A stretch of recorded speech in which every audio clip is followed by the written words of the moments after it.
Hello guys, this is Lee here. You might know me from Dan's Boxing.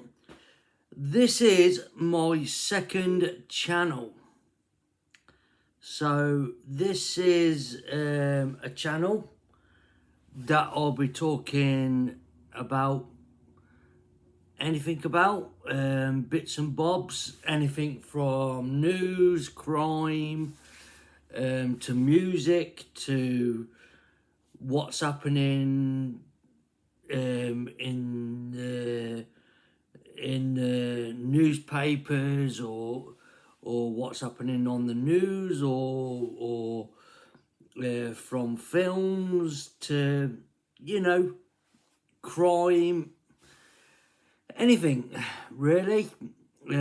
So this is my basically my second channel. If you like your boxing, don't forget to check out my first channel, Dan's Boxing. But yes, I hope you enjoy the ride on this new channel of mine. So it's a mixture of everything. So I thought, what could I do for my first video on this channel? And I thought,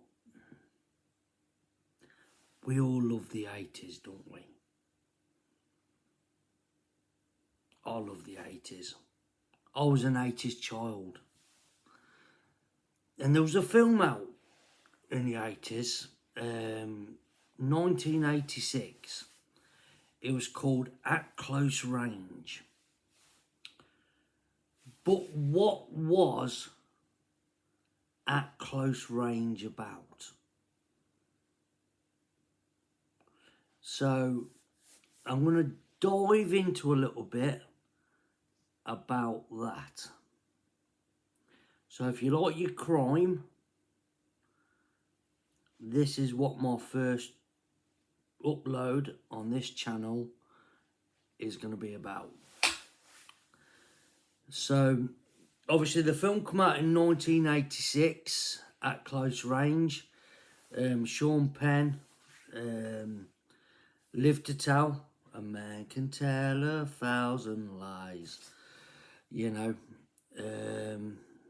Brilliant film. But at the beginning it says based on a true story. So what was that true story about? So it's actually about the Johnston brothers. And no, not blood brothers, Bill Kenwright's awesome play. Yes, I am a boxing loving, musical lover.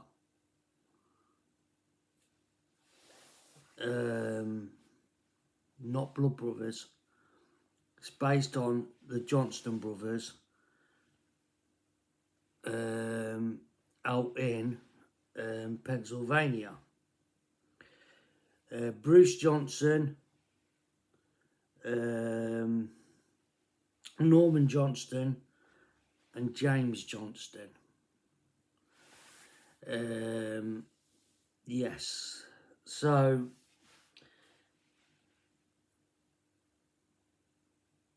they was born in Worcester, Ohio, and they moved to Pennsylvania. Louise and James Johnston Sr., that was their mother and father. Growing up, the police classed them as hillbillies. You know, there was into a little bit of crime and stuff like that. It was when they was older where they took hold of basically Chester County, and it was where, you know, from the 60s onwards, you know, we had the Cray twins. These guys were in a league of their own, I tell you.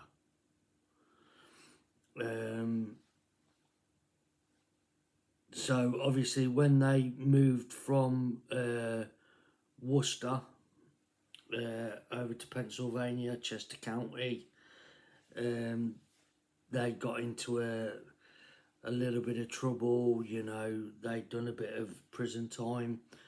It was when they got a bit older, it was when people started taking notice of them, and they started getting a bit weary of them. And, you know, so it was when they started building a gang. That's when things started eating up. So the gang members consisted of Bruce Johnson Sr., he was the leader of the gang, David Johnston, Norman Johnston, he was the youngest, Richard Mitchell, he would become a witness at the trials in the end, James Griffin, he would become a witness in the end, Edward Otter, David Schwartney, Gary Lloyd Crouch, Gary Wayne Crouch, I beg your pardon. He was an informant and was killed by the gang. Roy Mayers, he became a witness. Francis Motherley, Ansel Ham. Now, he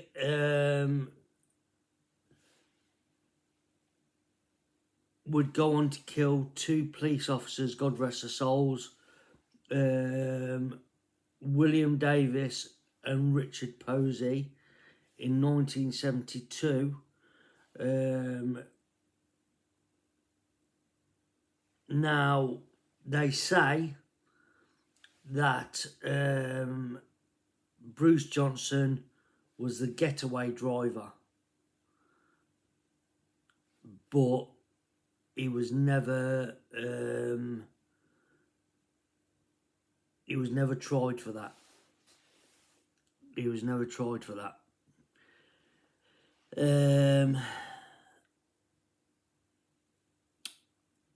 So basically what they'd do, they would steal tractors, Corvette cars,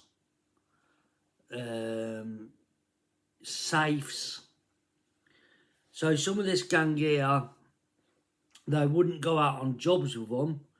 Some of these gang members would be, they would have like, obviously because it was like farms, they would have workshops where they would chop cars up and sell them on.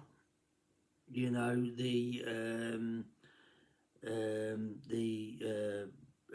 like the wheels and the interior and stuff like that, and they would have you know, they'd have people ringing them up, you know, saying, could you get me this?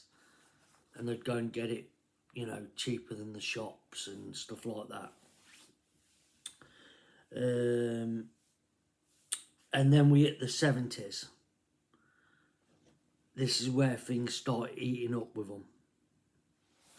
So in 1971, they go on to do the Dutch Wonderland theme park, where they steal $33,000. Then in 1972, Ansel Ham murdered the 2 police officers. 1975, they broke into the Media Heights Country Club, stealing $15,000.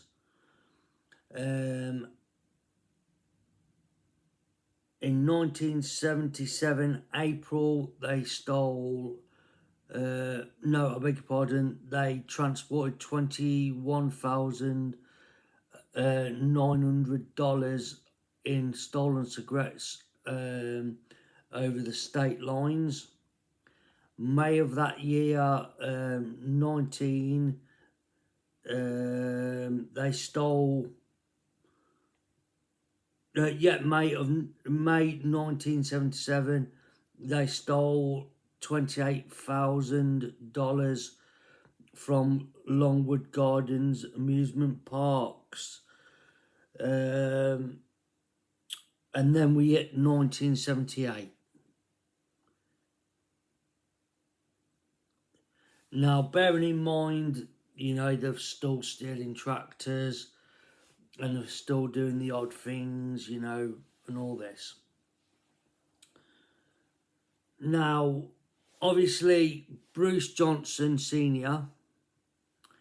would meet his first wife, have a child. They would call him Little Bruce.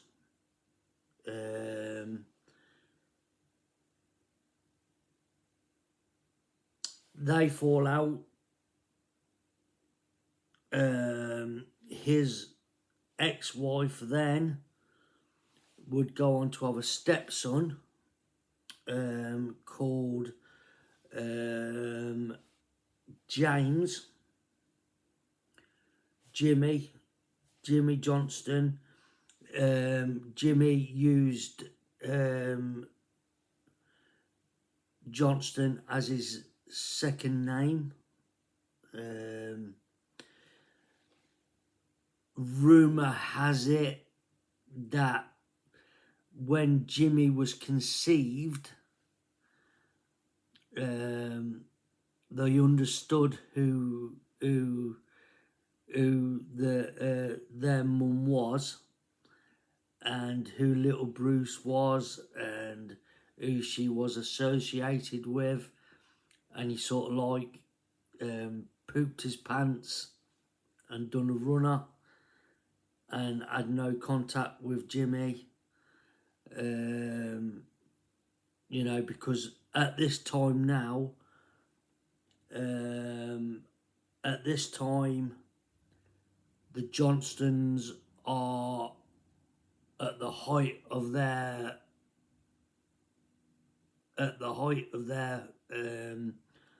criminal time.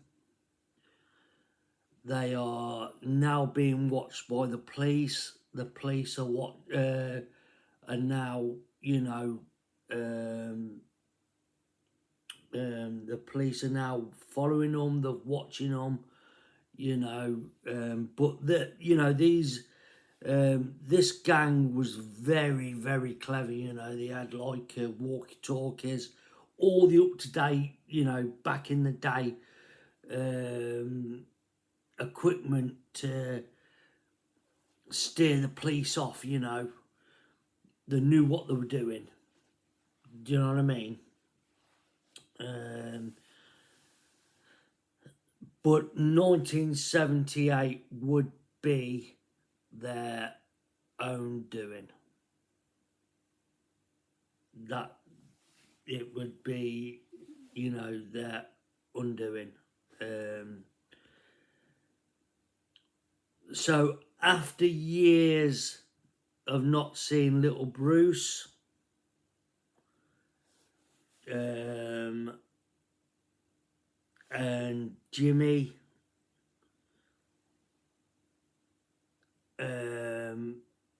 Bruce Jr., Bruce Sr. gets in contact with the mum. They have a meet up, and Bruce Jr. and Jimmy meets Bruce Sr. for the first time in many, many years. Now this is where it all goes south for the Johnston gang, because there was never, ever no love there. There was no love, nothing. So Bruce Sr. gets it in his head. I could work with this. I could work with my son here. What I'll do, I will get his friends and I'll start another little gang where they can go off stealing the little things, and I will steal the big things. That's what's going through his head, you see. It all goes south. So, the kiddie gang is formed. Now, the kiddie gang consists of Bruce Jr.'s friends, which is his stepson, James Jimmy Johnston, who was 18, Dwayne Lincoln, who was 17, Wayne Sampson, who was 20, James Sampson, who was 24, and Bruce Johnston, Bruce Johnston Jr., Little Bruce, who they're called at the time.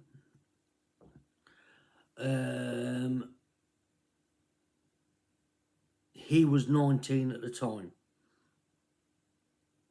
So they would go off and steal the little tractors and, you know, stuff like that.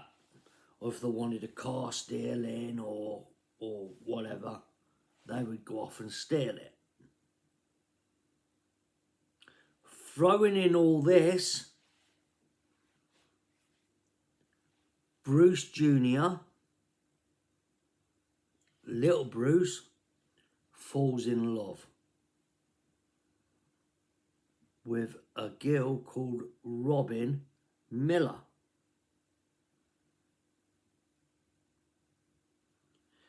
God rest her soul. Who was only 15 at the time. So he falls in love with Robin Miller. They meet up. Her mum is not very happy about the relationship, but she sticks it out, you know, and that's it, you know, that's that. So obviously little Bruce is now seeing Robin. He's going out stealing for his dad. The gang is on full force.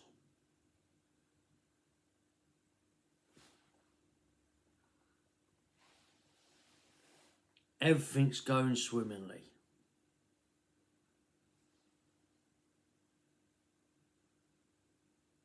Move on to August of that year.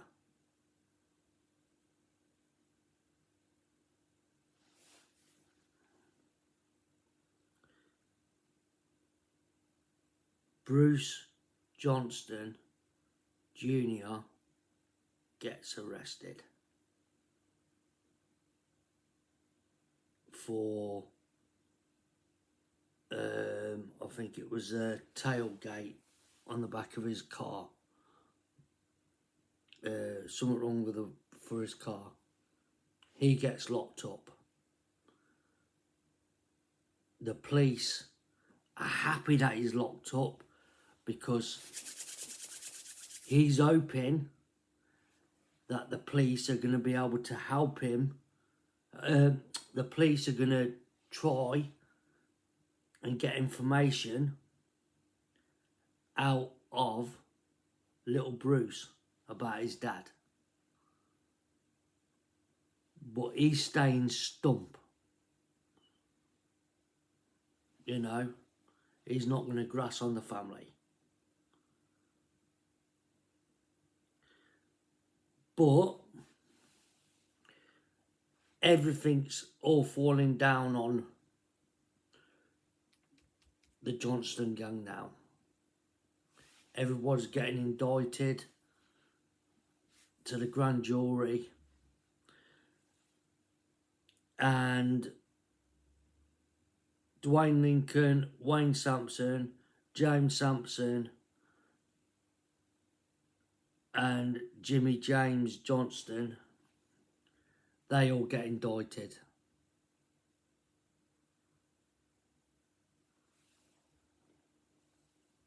So much he's getting scared now that these guys are going to squeal about the gang and what has been going on. You know, because these guys have been stealing for him.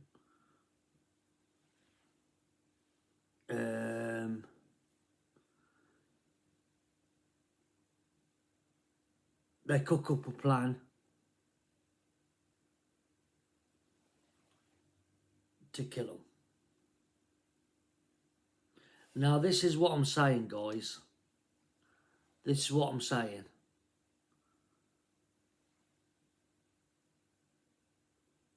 There was no love in this family. There was no love in this family. So on August the 16th, Dwayne Lincoln, Wayne Sampson was executed by the Johnston gang, and took up an hill in pretense that they need a tractor pulling out of a field that they've stolen, and they were shot.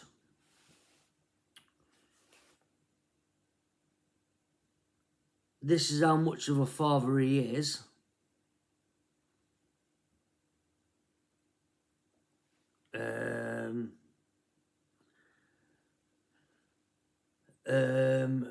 Let me get my bearings here. Bruce Johnston Sr. then goes and executes Jimmy Johnston, his own stepson.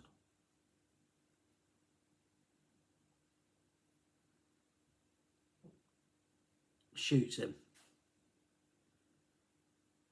So that's him gone. So we have James Sampson left. in fear of because obviously little Bruce didn't say anything to Robin Miller about anything, so Robin Miller does not know anything about what's going off or anything like that. But obviously Bruce Senior is worried that she does know things. He takes her with James Sampson in pretense that he's going to see little Bruce at the prison, and takes her to an hotel and rapes her.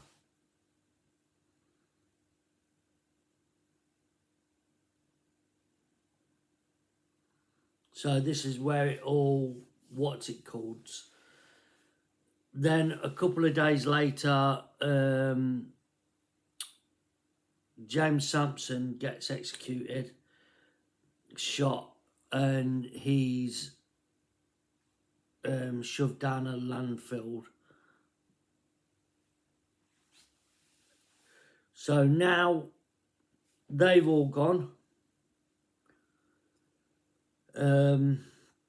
It's young. It's now little Bruce and Robin. So Robin has sent a letter to little Bruce in prison, saying what his dad has done to him, saying that her dad has raped her. Infuriated by this, he said he was not going to say anything, nothing. He says, right, I'm going to start speaking.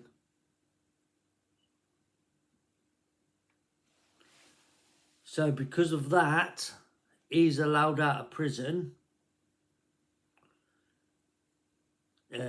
So they go to a fun fair. They was told to go into protective witness protection, but he didn't want to.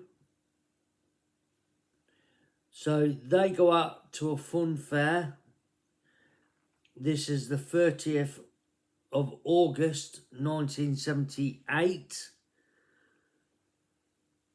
They arrive back at Robin Miller's farmer house, and obviously Robin Miller's car. It was a VW car.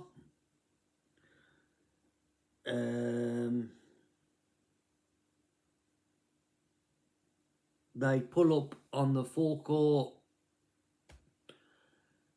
and just as obviously little Bruce is driving, and just as he turns the engine off, guns blare out, boom, boom, boom. He's shot 7 times. Robin's hit 2 times. She manages to get into the house. He manages to get into the house. But unfortunately, God rest her soul, Robin Miller passes away at the scene.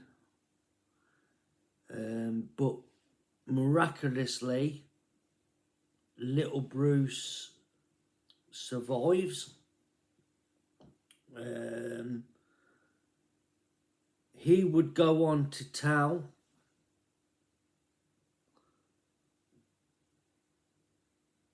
the witness, go on to basically tell